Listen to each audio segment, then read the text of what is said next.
Welcome back. Today we are going to do a very different video for us. What we're going to do is go over some of the travel gear / tech stuff that we travel with. We are Cory and Wallace, an early retired couple on a full-time journey around the world. With a passion for exploring new cultures, discovering hidden gems, and enjoying delicious local food, we are on a mission to experience as much of the world as we can. After close to a year on the road, we've kind of learned a few things. There's things that we can live with and certain things that we just literally can't live without. So we're just going to go through them and in no particular order and kind of give you guys an idea of what's important to us as we travel. Everybody is different, so this doesn't necessarily mean that it will work for you, but it definitely works for us. Yeah, and these are, there's no specific logic to some of these items. They're just things that have made life easier on the road for us. Some things that we use day to day, some things that are there just as a once in a while use case kind of scenario. But all of them are things that are quite important that we've found, and things that we definitely carry with us, even though we are traveling with only a small carry-on sized suitcase and a backpack each. These are the things that have made the cut. So in no particular order. Exercise bands. So we like to work out. We worked out long before we started even traveling, and it's kind of like a daily routine for us. So when we can't get to a gym, these are very important. Now we do also travel with a yoga mat, but that is not something that everybody can travel with. We are actually surprised. We have managed to travel with the yoga mat since Georgetown. We are surprised that we haven't gotten it confiscated yet at a checkpoint. That may come. Maybe it's not as big a deal as we think. We just attach it to our bag and travel with it. So far, only one check-in agent has questioned it, but they let it go, and everywhere else we've been getting through airport security, airport check-in has been no problem. But again, it's a cheap one, and eventually we expect we're gonna have it taken away. And if that happens, we replace it, no big deal. But yeah, the exercise bands, the workout bands, are great. They're like super small, thin, lightweight, easy to pack around, and just give you a little bit of resistance if you need to do a workout on the road. Yeah, so the pack that I've got linked in the description below has 3 levels: hard, easy, Light, medium, and hard. They don't replace weights, but they definitely help. Next thing is something that doesn't get used very often. This is a water purifier bottle. This particular one is a Grail Ultra Press. And these are great if you end up needing to drink water from a questionable source. Now, let's be honest, most of the time you're gonna be able to buy bottled water anywhere you go in the world. But on occasion, if you get stuck somewhere, don't have easy access, like if you're hiking, for example, backpacking, this can be a lifesaver. It is basically an all-in-one bottle. You take the cap off, you pull this inner sleeve out, and basically what you do is you fill this outer bottle up to this line here with water. This is the filter cartridge here. You place it back on, you put it down on a solid surface, and you press it down. It's not easy to press, not gonna lie. This one is fairly hard to press down, as you can see, as I'm putting most of my effort into getting it all the way down. And it's even harder when it's water in there and not just pressing air through the filter. But then once you've done that, water ends up in the inner one, and it's perfectly clean to drink. It removes 99.9% of all viruses, bacteria, protozoa, sediment filter, like everything. So it makes water safe to drink, even if you're filling it up from whether it's a stream when you're out for a hike, or if you're out and about drinking tap water in Thailand or somewhere like that where otherwise the water wouldn't be safe for consumption. This takes care of all that. The filters are replaceable, and they're good for, I believe, up to 300 cycles, so it's 40 gallons or about 150 liters is what they're rated for. And we can say that we use this all through Thailand and Vietnam.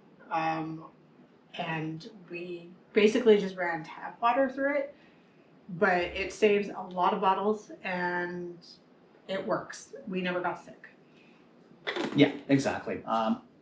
Just helps to keep a few extra plastic water bottles out of the landfills and out of the environment. The next one, charcoal tabs. Now these are not the ones that we've linked down below because Amazon doesn't have the blister packs, but charcoal tabs are charcoal tabs. It's just activated charcoal. So what these are for are those moments when you get the runs or you get a really bad tummy ache and you don't know what happened or what you ate. This definitely helps to absorb and to minimize the damage of that. We've used them multiple times. Yeah, I mean, you know what, you can imagine, right? You're traveling the world, you want to eat delicious looking street food, but that street food, depending on where you are in the world, can be of questionable cleanliness and quality. So if you do end up with, traveler's diarrhea or, any of those kind of issues, the charcoal tabs help to absorb, all the, toxins and stuff out of your system, and does help you feel better much sooner than you would otherwise. So these little blister packs are great to have. You can usually find them in pharmacies and stuff when you're traveling overseas, but if you start your trip with some, definitely would not be a bad thing to have with you. Next. Packet cubes. Packing cubes. So definitely I think there's A a lifesaver. big debate on packing cubes versus non-packing cubes. Everybody has an opinion. we are pro packing cube though. Just for the organization alone. You can get them in all sorts of different styles. We've got a couple different ones here, obviously. Just simple ones like what Cory's holding there. This one's really old. I think it's like 10 years old. Anyways, this is a mech packing cube. It does not have the compression. I have no complaints. There's pros and cons to having the compression, and I prefer to not have the compression because otherwise I tend to overpack. My set that I use fit my suitcase perfectly, and it holds the shape pretty well when you just have it sitting there. They're fairly deep as well. Now, my set does have the compression, so once you have filled it with your clothing articles, there's an additional zipper here that you can close up, and what that does is it packs everything down and compresses it into a much tighter package. The problem, as Cory alluded to, is you tend to overpack, and even if you can get everything compressed down, what ends up happening is that now you can pack a lot more weight into your suitcase. So if you get too deep into that rabbit hole, you end up with a very heavy suitcase and can have problems, especially if you're trying to do carry-on, because carry-on weight restrictions these days are really, really minimal. So yeah, I don't generally use the compression aspect of that. So realistically, if I was to do it over, probably not necessary, but still a nice thing to have. But again, just everything gets organized in your suitcase. You can keep your shirts, your pants, underwear and socks all separate and their individual compartments. Just helps with organization. And if you have drawers at the place that you're staying, you can actually just take them and put them in the drawers and it still keeps everything organized, which does come in handy. Next is a toiletry kit. Now, toiletry kits, they come in all shapes, sizes. This is just the particular one that I think we had at home. I think we had a couple. I think we just chose one. Anyways, the only thing I'm going to say is if you get a toiletry kit, get something that hangs because there's usually not a lot of space in bathrooms, but you can almost always find somewhere to hang it so that you don't have to put it on the counter or anything like that. Yeah, because a lot of the Airbnbs won't have a lot of counter space. So that hook means you can hang it on a towel rack or, wherever, even on the edge of a door or a doorknob, and it just keeps it up out of the way, keeps it dry, holds a bunch of stuff. This particular one's small enough that it packs pretty easily, even with all the stuff we cram into it. Yeah. So yeah, definitely It really does make a difference. Now, with the toiletries, the other thing that we like are these little pouches for drying out your bars of soap or shampoo or whatever other stuff you're carrying around. Nothing worse than having to pack wet bar shampoo. You know, if you're bringing your shampoo bar or soap bar, you know, you need to pack up and move on to your next stay, and it's all wet. You know, you put it into a Ziploc bag or whatever, and it's just going to stay wet and gross. These things are like magic. They're like a permeable, breathable material. So you go ahead and you stick your soap bar in here, you roll up the top, clip it together, throw it in your toiletry bag, and somehow it's still able to breathe. So that soap bar ends up dry, and by the time you get to your next destination, it's no longer a soapy, soggy, wet mess in there. And so we carry, I think, 3 of these. Yep. Like One soap, for shampoo, conditioner. which we have bars for. Shampoo bars are great. Highly recommend. I don't have one with me. I think I used them all up, but I'll link one down in below. And it's just the one that we use. Conditioner, I'm still working on what conditioner bar that really works for me. I haven't really found one that particularly works. I don't need conditioner and hardly any shampoo, so that's not usually my problem. Although on another note, almost every place that we have gone, somebody is left behind, like in Airbnb, somebody is left behind shampoo and conditioner, and hotels 99% of the time provide shampoo and conditioner, so you don't need it as much as you think. Yeah, true. The next on the list is a go-to. So we discovered these, I think, a few years before we even started traveling, and we started using them for in the kitchen. For condiments or whatever, like if you're packing your lunch or whatever, they're great for any of the condiments, salad dressing or anything like that. That's what I used them for.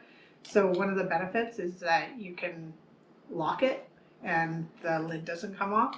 It works so well.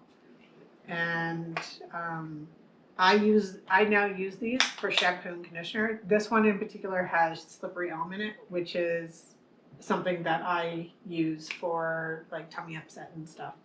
But that go-to they hold up, they're clean, they're silicone, so all you need to do is boil them to sterilize them, and they are fantastic.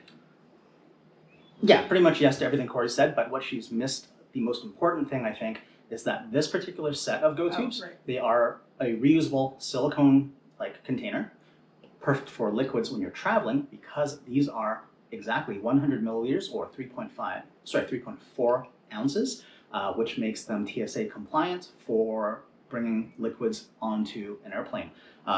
They are even embossed with the volume that they hold, so that there's no question, if an airport screening officers like questioning, if they hold more than 100 mils, they don't, because it's marked right on there. And that's what makes these so useful. I actually do have a story about the emboss. I happen to have it filled with something that kind of just like hid the emboss. Like the color, yeah. Yeah. Eventually, me and the TSA agent found it, but it was particularly hard. So I've taken to actually taking a Sharpie and like making it a lot easier to see. So I have never had a problem since then. Okay, moving on, I think the next bunch of stuff is going to be, actually no, you know what, before we do that, let's talk about some of the bags we use. Our main backpacks that we carry around for travel are these guys, and these have been pretty good. These are the Wandered Provoke 21 liter travel backpacks. You've probably seen them before if you watch any of our videos, any travel and any other travel vlogs, because a lot of people use these.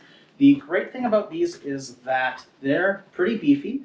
They open up on the back side like so, and so the inside is really well padded. There's this removable compartment that's really solidly padded with movable dividers, and that's great for all of our tech gear. There's a laptop pocket in here. There's little zippered compartments that can hold cables and little tech accessories. And then the top part of this bag, basically this section, can be accessed from inside the bag by opening up this zippered area. Or if you do have the bag zipped up completely, you can get into that by opening up the roll top. And when you do roll this up, it expands the capacity from 21 liters to about 25 liters, I believe. So you get like 4 or 5 liters of extra capacity. So one of my main complaints about this bag is these straps. I assume that they made the straps so that like they were really beefy and like would not come undone. The problem with them is, I'll just put it on and show you. It's not enough, so you can't do that. Hang on.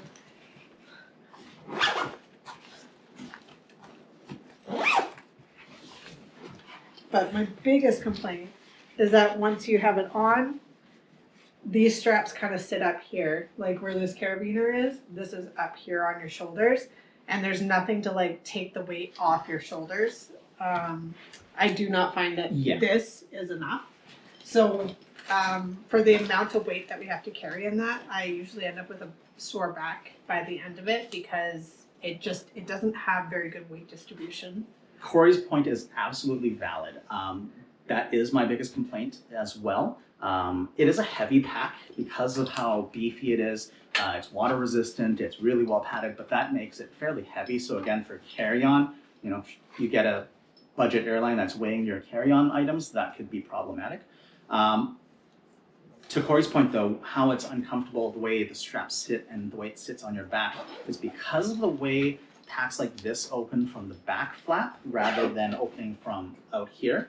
It means where the strap attaches, there's no, it's a lifter or a riser strap that once you have it on your back, you can cinch up the lifter and pull it up because it's not attached to this main part of the bag. And yes, that is, I think, a weak point in that design.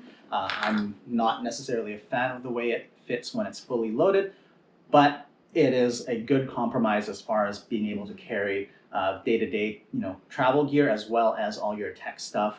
The important stuff that needs to be padded and protected. So yeah, so at the end of the day, it's a love-hate relationship with it. It has its value. Would I recommend it if you didn't have to carry really heavy tech gear? Probably not. That's fair. The next bag that actually really surprised us is our dry bag. So if you're traveling long term, you always do want to have like a little day bag, and you'll see travelers, they'll have like this little tiny bag that folds into itself, and they just pull it out and it's like a little day bag. Now we already had this kicking around the house, so we decided just to go with it. It is a dry bag that is also a backpack, so it does not fold down to like nothing, unfortunately, but it doesn't really weigh anything, and I just kind of shove it at the bottom of my suitcase when I'm traveling. But the reason I love it is that we have put this thing to the test. We use it day to day, grocery shopping, carrying heavy bottles of water, like heavy things back from the grocery store, and it has held up to everything we put it through. Now we do use this as a dry bag when we are out on the boat or whatever, and it has not failed yet. What I love about it is that when it gets dirty, I can throw it in the shower and wash it without like having to put it in the washing machine, which is really nice, and it dries no problem. But the quality, I don't have a single complaint about it. No, like Cory said, this thing's been through the ringer. We bring it everywhere, whether it's out for a, just a day in the city, if we're out for a hike, it comes with, out on, a boat tour or anything like that where we're gonna get wet. And again, the little packable day packs that, everyone likes to use, they're great, they're tiny, but they also don't fit very comfortably because there's no padding in the straps, things like that. Whereas these straps are a little bit. No, it's not. But they are padded.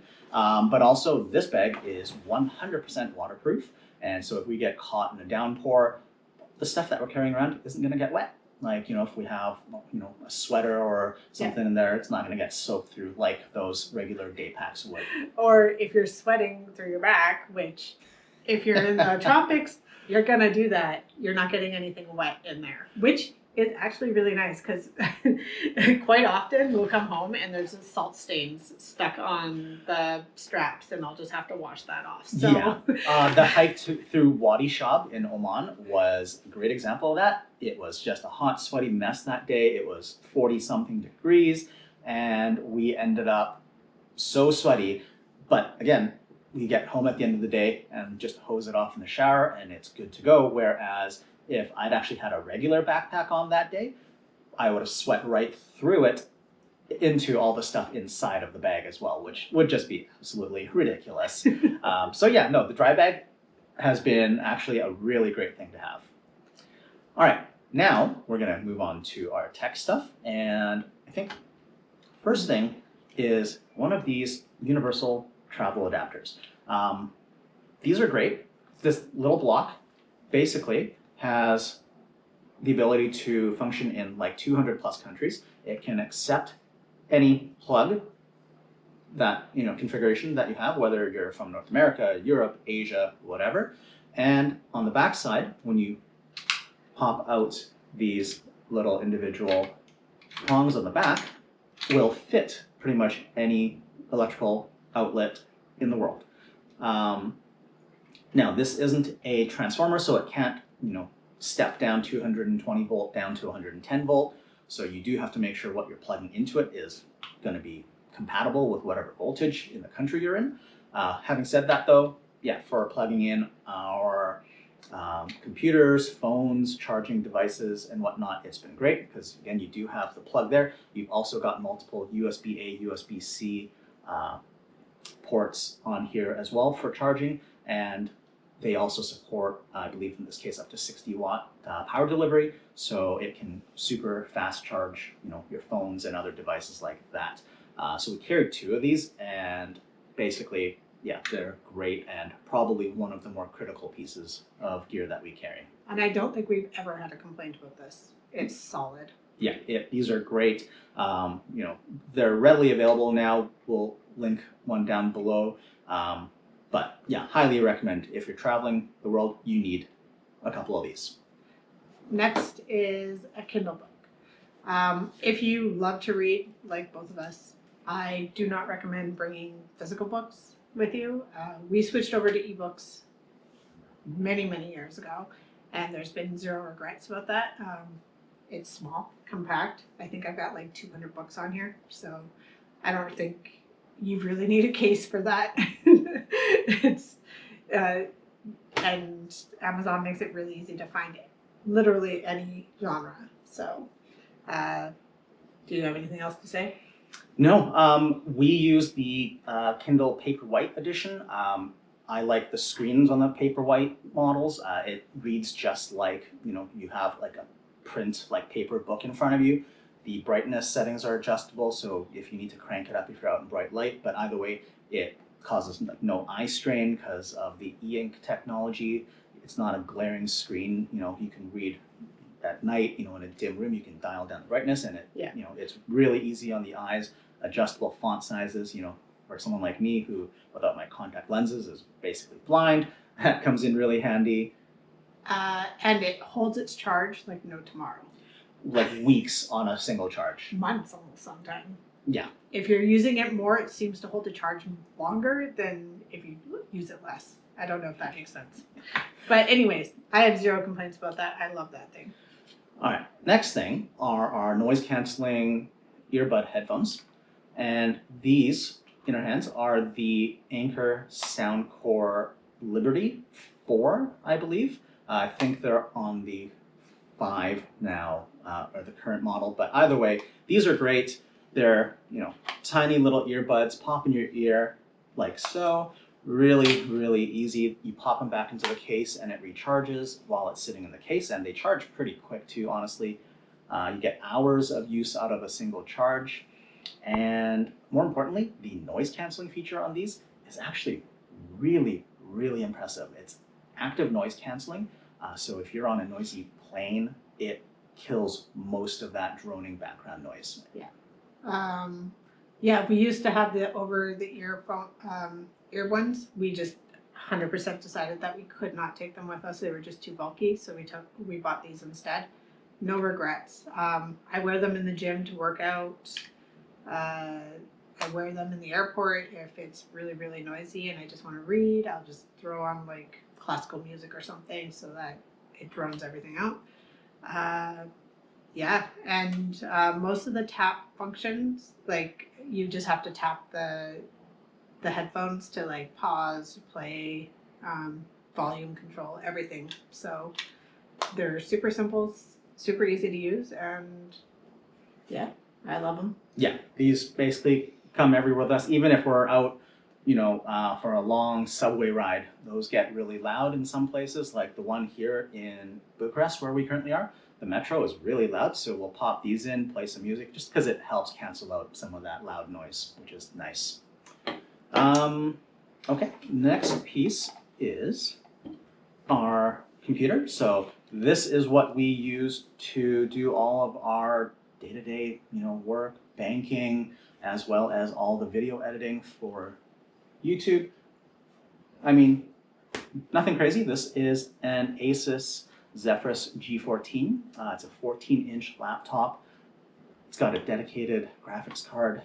This one in particular is an RTX 4050. Not the most powerful out there, but it's enough to do video editing for us. It's enough to do pretty much everything we ask of it. And most importantly, being a 14-inch laptop, it's small, fairly compact, fairly lightweight, and fits inside of our backpacks pretty easily without any major difficulties. The other piece with that is these SanDisk 2 terabyte portable SSD, solid state hard drives. And we use these for backing up all of our footage, video files, anything else that's important. They're super thin, lightweight, and they're coated in this shock absorbing rubber material, so they're drop proof and really durable as well, and gives us a lot more storage capacity for when we want to be able to carry more data than what can fit on the computer hard drive. Yeah, and you may be questioning why we got 2 terabyte instead of 4 terabyte. The reason being is we decided that if we lost 2 terabytes of footage because of a hard drive crash, it's better than a 4 terabyte hard drive. Also, since Cory mentioned it, when I was doing the research on the best of these to use, the 2 terabyte ones came highly recommended. The 4 terabyte ones, for some reason, seem to have a lot of quality issues and a lot of reports of them failing prematurely. So that is another reason we went with the 2 terabyte drives, and we've had no complaints. In fact, we carry like 4 of these with us in addition to the computer, just so we have a lot of backup storage space. And that brings us to... Next is the GoPro, which we are currently filming on, so we can't show you, but I think most people know what a GoPro looks like. We also have the Media Mod and the tripod that you can buy. Now, it's kind of a love-hate relationship with the GoPro. I love it because we can capture the footage. I hate it because it's already starting to fall apart. But we do put this thing through the ringer. Yeah, okay. Yeah, it's a GoPro Hero 12 Black. Decent image quality. Honestly, we only film in 1080p, 50 or 60 frames a second. That's all we need. This is, just a simple little travel vlog on YouTube.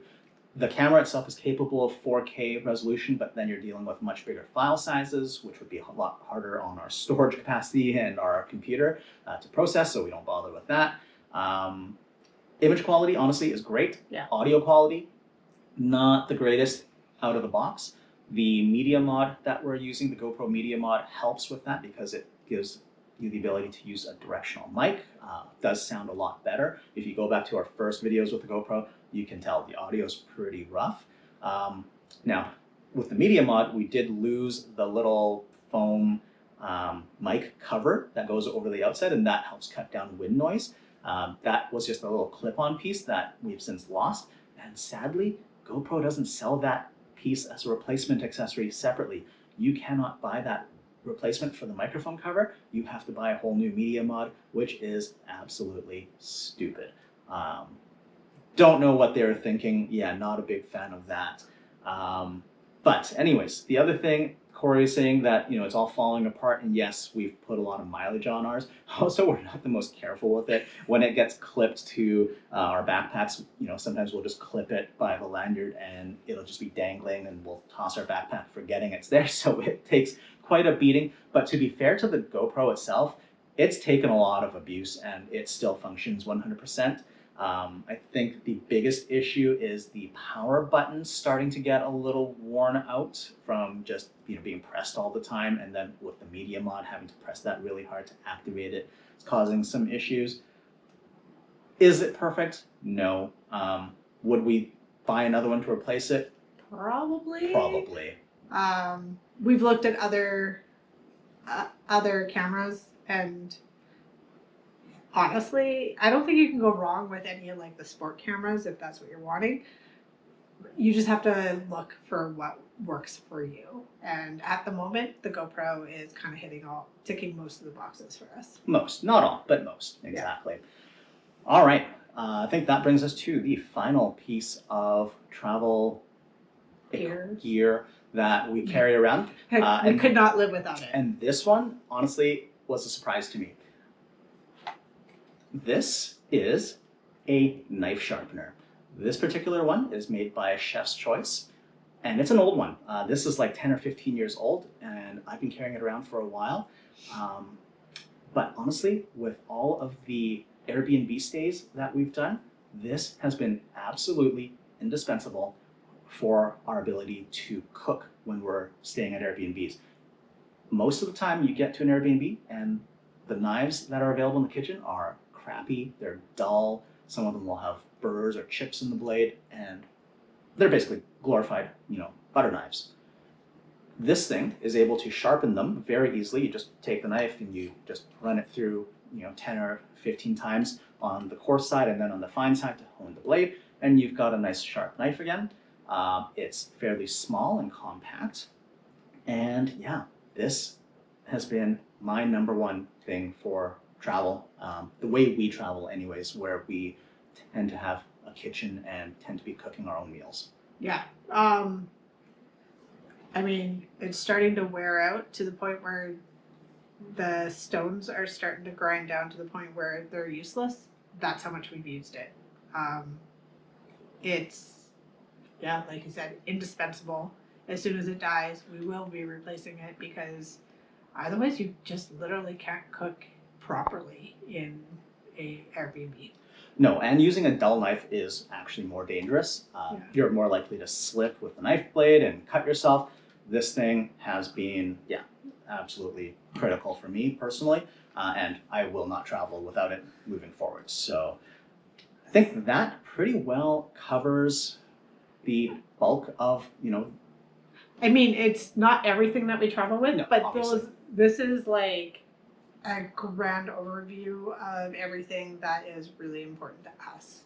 Now, I really hope that this helps anybody who's going to be traveling a little bit more long term make some decisions on what to travel with, because packing is not easy. Even the full-time travelers that we watch on YouTube, they struggle just as much as anybody. So we get it. So we've linked everything that we talked about in the link below. Take a look. Hopefully there is something here that you didn't think about. Yeah, now the links below are Amazon affiliate links, so if you do find any of these items useful, if you do click on that link and go through that to make your purchase, we do earn a small commission from that, so that would really help us out. But yeah, that, like Cory said, I do hope you find some value in this. Hopefully some of these items might benefit you on your travels. But I think that is where we are going to end this video. So thanks very much for watching. We hope you've enjoyed this little overview of the gear that we travel with. If you did, please hit the thumbs up, give us a like, and make sure you subscribe. And join us in other videos for more adventures. Until then, stay curious and keep exploring.